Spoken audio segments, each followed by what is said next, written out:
નમસ્કાર વિદ્યાર્થી મિત્રો, સદભાવના યુટ્યુબ ચેનલમાં આપનું હાર્દિક સ્વાગત છે. ધોરણ 10 વિજ્ઞાન અને ટેકનોલોજીમાં જેમાં આપણે પ્રકરણ ભણતા હતા છઠ્ઠું જૈવિક પ્રક્રિયા વિશે, એમાં આપણે આગળના લેક્ચરમાં શ્વસનના પ્રકારોને જોયા કે શ્વસન રહ્યું હોય, જારક શ્વસન થતું હોય, અજારક શ્વસન થતું હોય. તો આવો જ પ્રશ્ન પૂછાય કે જારક અને અજારક શ્વસન સમજાવો અથવા જારક અને અજારક શ્વસન વચ્ચેનો તફાવત આપો. જે હાલ બોર્ડની એક્ઝામમાં અત્યારે પૂછાઈ ગયો હતો કે જારક અને અજારક વચ્ચેનો તફાવત લખો. તો આપણને પૂછે કે જારક અને અજારક શ્વસન કોને કહેવાય, તો પ્રક્રિયા સહિત, જો આખો પૂછે જારક અને અજારક તો પ્રક્રિયા સહિત લખવાનો, અને જો ખાલી તફાવત પૂછે તો આપણે એના અમુક મુદ્દા લેવાના. તો એમાં આપણે પહેલાં જોશી શ્વસનમાં જારક શ્વસન. તો આગળના લેક્ચરમાં આપણે ભણીએ ગયા કે જારક શ્વસન કહેવાય કોને. તો જે સજીવો એના ખોરાક ગ્લુકોઝનું વિઘટન કરવા માટે ઓક્સિજનનો શું કરતા હતા, ઉપયોગ કરતા હોય ને, એને શું કહેવાય, જારક શ્વસન. એટલે પહેલાં તો આપણે વ્યાખ્યા લખવાની કે જે સજીવો 6 કાર્બનવાળા, એટલે આપણે એનું અણુસૂત્ર આગળ ભણી ગયા હતા કે 6 કાર્બનવાળું હતું C6H12O6. તો જે સજીવો 6 કાર્બનવાળા ગ્લુકોઝનું સંપૂર્ણ વિઘટન ઓક્સિજનની હાજરીમાં કરે ને તેને જારક શ્વસન કહે છે. એટલે જે એનો ગ્લુકોઝ હતો, એનો ખોરાક, એનું ઓક્સિજનની હાજરીમાં, એટલે ઓક્સિજન રહ્યો એ ઓક્સિજનની હાજરીમાં ગ્લુકોઝ અને બે વચ્ચે પ્રક્રિયા થઈ, એનું વિઘટન થઈ, એમાંથી ઘણું બધું બીજી વસ્તુ, પાણી છે, કાર્બન ડાયોક્સાઇડ છે, ઉર્જા છે, આવું છૂટું પડતું હોય એને શું બોલાય, જારક શ્વસન. એટલે નોર્મલી આપણે લખી આવવાની વ્યાખ્યા કે જે સજીવો ઓક્સિજનની હાજરીમાં ગ્લુકોઝનું સંપૂર્ણ વિઘટન કરે તેને જારક શ્વસન કહેવાય છે. જારક શ્વસનની અંદર તો પહેલાં શું થયું તો કે 6 કાર્બનવાળાનું વિઘટન થશે. આગળ આપણે ભણી ગયા હતા કેટલામાં, તો 3 કાર્બનવાળા પાયરુવેટ એસિડમાં. એટલે જેવું ગ્લુકોઝ 6 કાર્બનવાળાનું વિઘટન થઈ અને પાયરુવેટ એસિડમાં એનું રૂપાંતર થશે ત્યારે એ 3 કાર્બન ધરાવતા પાયરુવેટનું ઓક્સિજનની હાજરીમાં વિઘટન થઈ કાર્બન ડાયોક્સાઇડ, પાણી અને ઉર્જા છૂટી પડવાની આ ક્રિયાને જારક શ્વસન કહેવાય છે. તો જારક શ્વસનની અંદર કઈ 3 વસ્તુ નિપજ મળે, તો એક કાર્બન ડાયોક્સાઇડ, બીજું પાણી અને ત્રીજું ઉર્જા. કેવી રીતે આ મળી, તો જ્યારે આપણે એ જારક શ્વસન કરતો સજીવ રહ્યો એ ગ્લુકોઝ હતો એનું શું કરશે, પહેલાં કોષરસમાં વિઘટન કરશે, અને એ દરમિયાન એ ગ્લુકોઝનું કેટલા કાર્બનવાળા, તો 3 કાર્બનવાળા પાયરુવેટમાં એનું રૂપાંતર થઈ જાય છે. એ પાયરુવેટ રહ્યો એ ઓક્સિજન હારે પ્રક્રિયા કરશે, અને એ દરમિયાન એ પાયરુવેટનું કાર્બન ડાયોક્સાઇડ ઉપરાંત પાણી અને એમાંથી ઉર્જા શું પડશે, છૂટી. તો આ 3 વસ્તુ ક્યારે છૂટી પડી, તો જ્યારે ઓક્સિજનની હાજરી હતી ત્યારે.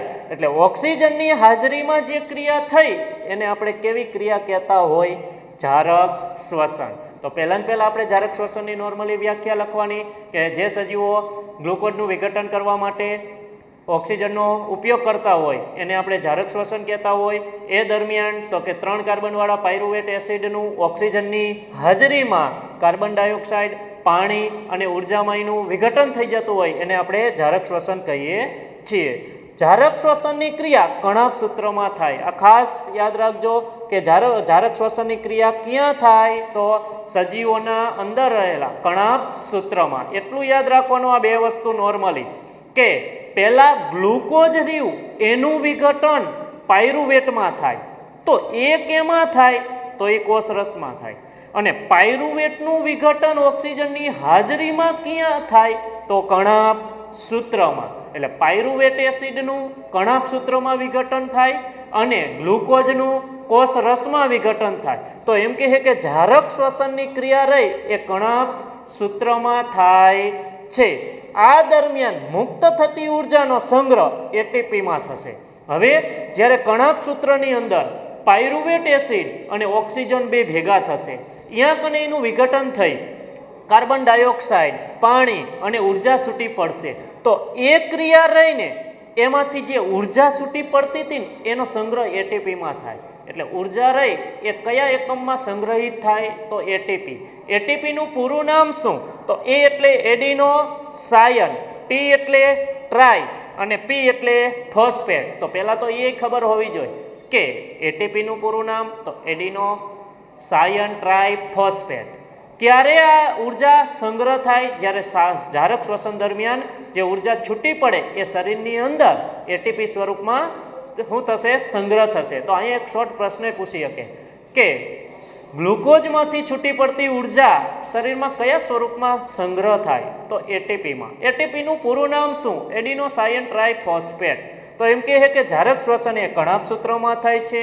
ઝારક શ્વસન દરમિયાન થતી જે ઝારક શ્વસન દરમિયાન મુક્ત થતી જે ઉર્જા રહે એનો સંગ્રહ એટીપી એડિનો સાયન ટ્રાય ફોસ્ફેટમાં થાય છે.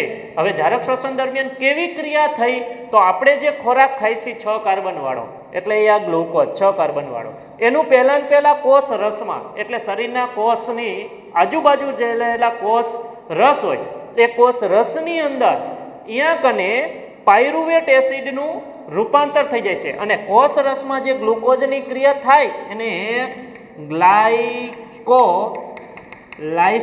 પણ કહેવાય. ગ્લાયકોલાઇસિસ પ્રક્રિયા પણ કહી શકાય. તો ગ્લુકોઝ છે જે 6 કાર્બન વાળો એનું કોષ રસમાં ગ્લાયકોલાઇસિસ પ્રક્રિયાથી 3 કાર્બન વાળા પાયરુવેટ એસિડમાં એનું રૂપાંતર થશે. ઈ પાયરુવેટ એસિડ સજીવોના કણાભ સૂત્રની અંદર શોષાય છે જ્યાં કને ઓક્સિજનની હાજરી હોય અને એ દરમિયાન એ પાયરુવેટનું ઓક્સિજનની હાજરીમાં શું થશે કણાભ સૂત્રમાં વિઘટન થઈ અને કાર્બન ડાયોક્સાઇડ પાણી અને ઉર્જા છૂટી પડશે અને આ ઉર્જા કયા સ્વરૂપમાં સંગ્રહિત થશે એટીપીમાં. તો વિદ્યાર્થી મિત્રો આ એક 3 માર્ક્સનો પ્રશ્ન કે 4 માર્ક્સમાં ખાલી એમ જ પૂછી શકે કે ઝારક શ્વસન વિશે સમજાવો તો આટલું લખી આવવાનું. પહેલાં વ્યાખ્યા લખશે કે જે સજીવો 6 કાર્બનવાળા ગ્લુકોઝનું સંપૂર્ણ વિઘટન ઓક્સિજનની હાજરીમાં કરે તો એને ઝારક શ્વસન કહેવાય. 3 કાર્બન ધરાવતા પાયરુવેટનું ઓક્સિજનની હાજરીમાં વિઘટન થઈ કાર્બન ડાયોક્સાઇડ પાણી અને ઉર્જા છૂટી પડવાની આ ક્રિયાને ઝારક શ્વસન કહી શકાય. ઝારક શ્વસન એ સજીવોના કણાભ સૂત્રમાં થાય છે અને આ દરમિયાન મુક્ત થતી ઉર્જા તો કે સજીવોના શરીરમાં એટીપી સ્વરૂપે એટલે કે એડિનો સાયન ટ્રાય ફોસ્ફેટ સ્વરૂપે સંગ્રહિત થશે અને એ આખી ક્રિયા કેવી રીતે થઈ તો ગ્લુકોઝ જે કોષરસમાં શોષાય એનું ગ્લાયકોલિસિસ થાય એટલે બંને વચ્ચે પ્રક્રિયા થાય અને એ દરમિયાન એનું પાયરુવેટ એસિડમાં રૂપાંતર થઈ જશે. એ પાયરુવેટ પાછો કણાભ સૂત્રમાં શોષાય છે જ્યાં કને ઓક્સિજનની હાજરી હોય અને એ દરમિયાન એનું કાર્બન ડાયોક્સાઇડ પાણી અને ઉર્જામાં એનું વિઘટન થશે. એ ઉર્જા આપણા શરીરમાં એટીપી સ્વરૂપમાં શું થશે સંગ્રહિત થશે અને આ તો કે જૂની બુકની અંદર પાઠ્યપુસ્તકની અંદર કેટલા એટીપી ઉર્જા છૂટી પડે એ પણ આવતું. તો જ્યારે ઝારક શ્વસન થાય ત્યારે ગ્લુકોઝમાંથી 38 એટીપી ઉર્જા શું પડશે છૂટી પડે છે. આ હતું ઝારક શ્વસન. હવે આવશે અજારક શ્વસન. કોને કહેવાય અજારક તો આપણે આગળના લેક્ચરમાં ભણ્યા હતા. ખાલી ઝારક અને અજારક વચ્ચે તફાવત એટલો કે જો ઓક્સિજનની હાજરી હોય તો ઝારક અને ઓક્સિજનની ગેરહાજરી હોય તો એને અજારક કહેવાય. તો ઝારક શ્વસનની પહેલા વ્યાખ્યા લખી આવવાની કે જે સજીવો ગ્લુકોઝના સંપૂર્ણ વિઘટન માટે ઓક્સિજનની ગેરહાજરીમાં કરે તેને અજારક કહેવાય. એટલે કે જે સજીવો એવા સજીવો કે જે એને ખોરાક ખાધો એના શરીરમાં ગ્લુકોઝ હતું એ ગ્લુકોઝનું એને સંપૂર્ણ વિઘટન કરી અને એમાંથી ઉર્જા જે મેળવી છે એ ઉર્જા મેળવવા માટે ઓક્સિજનની ગેરહાજરીમાં એટલે ઓક્સિજનનો ઉપયોગ કરે નહીં અને એના વગર જ એમાંથી ઉર્જા શું પાડે છૂટી પાડે તો એને આપણે અજારક શ્વસન કહેતા હોય. તો અજારકની પહેલા વ્યાખ્યા લખી આવવાની કે જે સજીવો ગ્લુકોઝના સંપૂર્ણ વિઘટન ઓક્સિજનની ગેરહાજરીમાં કરે તેને અજારક શ્વસન કહેવાય છે.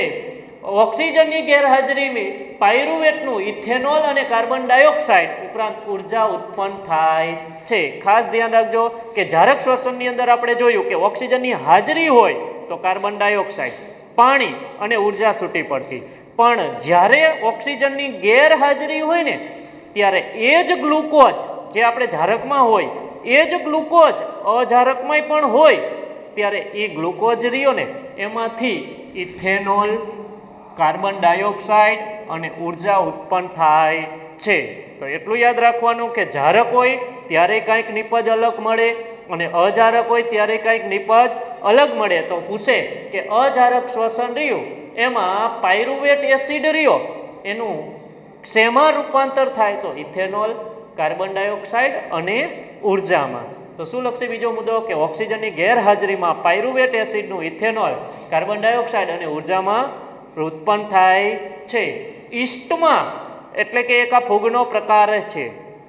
તો ઈસ્ટમાં આથવણની ક્રિયા દરમિયાન એટલે આપણે કદાચ કોઈ આગળના પ્રકરણમાં જોયું હોય પ્રકરણ નંબર 1 તો એમાં આવતું દ્રાક્ષનું આથવણ કે દ્રાક્ષની સાલની અંદર એક ઈસ્ટ નામનો ઉત્સેચક હોય. હવે એને જ્યારે દ્રાક્ષનો રસ કાઢી અને આપણે એને જ્યારે મૂકી દઈએ ત્યારે ઈસ્ટ ઉત્સેચકનું ઓક્સિજનની ગેરહાજરીમાં આથવણ થાય અને એ દરમિયાન એનું ઇથેનોલ એટલે દારૂમાં શું થઈ જાય? રૂપાંતર થઈ જાય, જેને આપણે આલ્કોહોલ કહેતા હોય. અને એ દરમિયાન જ્યારે એમાં આથો આવે ત્યારે ઉભરો આવી જાય એમાં. અને ઉભરો આવ્યો એ કોના કારણે આવે? તો કાર્બન ડાયોક્સાઇડના કારણે. આપણે ઘણી બધી વસ્તુ એવી ઘરે હોય, ખાદ્ય પદાર્થ ગળ્યા હોય, એને થોડો સમય મૂકી દઈએ પ્રવાહી અવસ્થામાં હોય એને, તો થોડા સમય પછી તમે એમાં જુઓ તો એ આમ ઉભરો આવી ગયો, એમાં ઉપર ફીણ વળી ગયા હોય, તો એનો મતલબ એનું આથવણ થતું હોય અને એ દરમિયાન એમાંથી કાર્બન ડાયોક્સાઇડ વાયુ શું પડતો હોય? છૂટો પડતો હોય. તો એવી રીતે ઈસ્ટમાં આથવણની ક્રિયા દરમિયાન એટલે ગળ્યો પદાર્થ ઈસ્ટ રહ્યો એમાં આથવણની ક્રિયા દરમિયાન અજારક શ્વસન થાય છે. તો પહેલાં તો એ ખબર હોવી જોઈએ કે કેમાં આથવણની ક્રિયા દરમિયાન અજારક શ્વસન થાય? તો ઈસ્ટમાં. ઈસ્ટમાં આથવણની ક્રિયા દરમિયાન કેવી ક્રિયા થાય? તો અજારક શ્વસન. અને અંતિમ ઉત્પાદક તરીકે કાર્બન ડાયોક્સાઇડ અને ઇથેનોલ બનશે. અને અંતિમ ઉત્પાદન તરીકે એટલે આગળ જેમ અજારકમાં ઇથેનોલ, કાર્બન ડાયોક્સાઇડ અને ઉર્જા છૂટી પડતી એમ અહીંયા અંતિમ ઉત્પાદન તરીકે કાર્બન ડાયોક્સાઇડ અને ઇથેનોલ જ મળે. એટલે એ કહેવા માગે છે કે ઈસ્ટ રહ્યું એનું જ્યારે ઓક્સિજનની ગેરહાજરીમાં આથવણ થાય અને આથવણ દરમિયાન એમાંથી કાર્બન ડાયોક્સાઇડ અને ઇથેનોલ બને છે, જેની ક્રિયા કેવી થશે? તો પહેલાં 6 કાર્બન વાળો અજારકમાં 6 કાર્બન વાળો ગ્લુકોઝ હતો એ પહેલા શોષાય છે તો કોષરસમાં, જ્યાં કને કેવી પ્રક્રિયા થાય? તો ગ્લાયકોલાઇસિસ. જે ગ્લાયકોલાઇસિસ એટલે ગ્લુકોઝ અને ગ્લુકોઝ કોષરસમાં શોષાય એટલે બે ભેગું થાય. એ ભેગું થયેલી ક્રિયાને કહેવાય ગ્લાયકોલાઇસિસ. એ દરમિયાન એ ગ્લુકોઝનું પાયરુવેટ એસિડમાં રૂપાંતર થશે. હવે એ પાયરુવેટ એસિડ તો ઈસ્ટ હોય, ઈસ્ટ તો ઈસ્ટની અંદર ઓક્સિજનની ગેરહાજરીમાં એ pyruvate acid, ethanol, carbon dioxide અને ઉર્જામાં છૂટો પડશે. હવે અજારક શ્વસન દરમિયાન કેટલી ઉર્જા છૂટી પડે? તો જેમ જારક શ્વસનમાં 38 એટીપી ઉર્જા છૂટી પડતી એમ અજારક શ્વસનમાં 2 એટીપી ઉર્જા છૂટી પડે. એટલે યાદ રાખજો કે અજારક શ્વસનમાં કેટલી ઉર્જા છૂટી પડે? તો કે 2 એટીપી. આ હાલ અત્યારે આપણા પાઠ્યપુસ્તકની અંદર નથી, પણ આ યાદ રાખવાનું કે અજારક શ્વસનમાં 2 એટીપી અને જારક શ્વસનમાં 38 એટીપી ઉર્જા છૂટી પડે. હવે આ આપણે જોયું ઈસ્ટમાં અજારક શ્વસન કે જેમાં ગ્લુકોઝનું કોષરસમાં શોષણ થતું, જ્યાં ગ્લાયકોલાઇસિસ એટલે બે વચ્ચે પ્રક્રિયા થતી, એ દરમિયાન એનું ગ્લુકોઝ પાયરુવેટ એસિડમાં રૂપાંતર થઈ જતો. એ પાયરુવેટ એસિડ ઈસ્ટની અંદર ઓક્સિજનની ગેરહાજરીમાં ઇથેનોલ, કાર્બન ડાયોક્સાઇડ અને ઉર્જા સ્વરૂપે છૂટો પડી જતો અને એનું વિઘટન થયું. આ ઓક્સિજનની ગેરહાજરીમાં થયું. આવું નવું તો કે હજી જ્યારે પ્રાણી સ્નાયુમાં એટલે પ્રાણીઓના સ્નાયુમાં ઓક્સિજનનો અભાવ એટલે ઓક્સિજન રહ્યો એને જોઈએ એટલો મળતો નથી અને નથી એ હાવ એવો નથી છે, પણ એનો અભાવ છે કે જોઈએ એટલો અહીંયા એને મળી શકતો નથી. તો પ્રાણી સ્નાયુમાં ઓક્સિજનના અભાવને અથવા એનું ઓછા પ્રમાણ હોય ને ત્યારે પાયરુવેટ લેક્ટિક એસિડમાં રૂપાંતર પામશે. તો અજારક શ્વસન રહ્યું એમાંય પાછી 2 નિપજ મળે કે જો ઓક્સિજનની પૂરેપૂરી ગેરહાજરી હોય ને તો એમાંથી ઇથેનોલ, કાર્બન ડાયોક્સાઇડ અને ઉર્જા છૂટી પડે છે, પણ ઓક્સિજન થોડો ઘણો અહીંયા છે અને એને જોઈ એટલો મળતો નથી કે હાવ ખતમ નથી થયો, એટલે ઓક્સિજનનું થોડું એવું પ્રમાણ છે, ઓછું અભાવ છે. તો એ દરમિયાન પ્રાણી સ્નાયુ રહ્યા એમાં પાયરુવેટ એસિડનું લેક્ટિક એસિડમાં રૂપાંતર થશે. તો વિદ્યાર્થી મિત્રો પહેલાં તો એક વસ્તુ એ ખબર હોવી જોઈએ કે પ્રાણી સ્નાયુમાં ઓક્સિજનના અભાવથી અંતિમ નિપજ શું મળે? તો લેક્ટિક એસિડ અને ઉર્જા. અને જો એમ પૂછે ઈસ્ટમાં અંતિમ નિપજ શું મળે? તો ઇથેનોલ, કાર્બન ડાયોક્સાઇડ અને ઉર્જા. આ બે હે કોના જ? તો કે અજારક શ્વસનમાં. પણ એકમાં ઓક્સિજનની પૂરેપૂરી ગેરહાજરી છે અને પ્રાણી સ્નાયુની અંદર તો ઓક્સિજનનો અભાવ છે, એને જોઈ એટલો પૂરતો મળતો નથી. તો જ્યારે પ્રાણી સ્નાયુમાં ઓક્સિજનનો અભાવ કે ઓછું પ્રમાણ હોય ત્યારે પાયરુવેટનું લેક્ટિક એસિડમાં રૂપાંતર થાય છે. આ દરમિયાન એ ઉર્જા શું પડતી હોય? છૂટી. એ ઉર્જા કેટલી જ હોય? તો કે 2 ATP. એટલે તમને પૂછે કે અજારક શ્વસનમાં કેટલા એટીપી ઉર્જા છૂટી પડે? તો 2. તો પ્રાણી સ્નાયુમાં કેવી પ્રક્રિયા થાય? તો ગ્લુકોઝ, પહેલા તો ગ્લુકોઝ શોષાય જ ક્યાં? તો કોષ રસમાં જ. એટલે એ બે વચ્ચે પ્રક્રિયા કઈ થાય? તો ગ્લાયકોલાઇસિસ. એટલે ગ્લાયકોલાઇસિસથી શું થશે? એનું પાયરુવેટ એસિડમાં રૂપાંતર થશે. એ પાયરુવેટ એસિડ પ્રાણીઓના સ્નાયુમાં શોષણ પામશે અને અહીંયા કને ઓક્સિજનની ગેરહાજરી હોય, પણ કેવી? તો કે અભાવવાળી. અને એ દરમિયાન એનું લેક્ટિક એસિડ અને ઉર્જામાં શું થશે? રૂપાંતર. તો વિદ્યાર્થી મિત્રો, આ હતું અજારક શ્વસન. અજારક શ્વસન રહ્યું. હવે આ બે પ્રશ્નોમાંથી આપણને તફાવત પૂછે, તો તફાવત આપણે નોર્મલી આમાંથી બે વસ્તુમાંથી 4 મુદ્દા હરખા એવા કરી નાખો એટલે જ ચાલે. તો એમાં પહેલી તો પૂછે કદાચ કે જારક અને અજારક વચ્ચેનો તફાવત આપો. તો જારકમાંથી પહેલા એની વ્યાખ્યા લઈ લેવાની.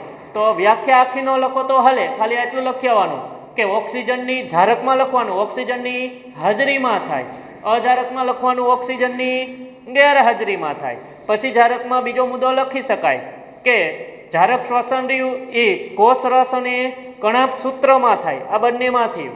જ્યારે અજારક શ્વસન તો ફક્ત કોષ રસમાં થયું. પછી એમાં ઈસ્ટ હોય તો કંઈક અલગ મળે અને પ્રાણી સ્નાયુ હોય તો કંઈક અલગ છે. એટલે ખાલી આટલું જ લખી આવવાનું કે જારક શ્વસન કોષ રસ અને કણાભ સૂત્રમાં થાય. આમાં અજારક શ્વસન તો કે ફક્ત કોષ રસમાં જ થાય છે. ત્રીજો મુદ્દો લખી શકાય જારક શ્વસનની અંદર તો કે અંતિમ નિપજ કાર્બન ડાયોક્સાઇડ, પાણી અને પાણી અને ઉર્જા મુક્ત થાય છે. જ્યારે અજારક શ્વસનમાં તો એમાં બધી લખી આવવાની ઇથેનોલ, કાર્બન ડાયોક્સાઇડ અને લેક્ટિક એસિડમાં રૂપાંતર થાય છે. અને છેલ્લે આપણે લખવું હોય તો આ મુદ્દો લખી આવવાનો કે જારક શ્વસન દરમિયાન 38 એટીપી ઉર્જા છૂટી પડે છે, જ્યારે અજારક શ્વસન દરમિયાન 2 એટીપી ઉર્જા છૂટી પડે છે. આ તમને તફાવતની રીતે પૂછે તો બેને કમ્બાઈન કરી અને લખી શકાય. અને ઉદાહરણમાં તો કે આ બેમાંથી કોઈ એકની પ્રક્રિયા પણ બતાવી શકાય કે જારક શ્વસનની તો કે ગ્લુકોઝ, કોષરસ, પાયરુવેટ એસિડ, ઓક્સિજનની હાજરી, કણાભ સૂત્ર, CO2 + H2O + ઉર્જા. અને અજારકમાં તો ઈસ્ટવાળી લખો અથવા પ્રાણી સ્નાયુવાળી બેમાંથી કોઈ પણ એક લખી શકાય.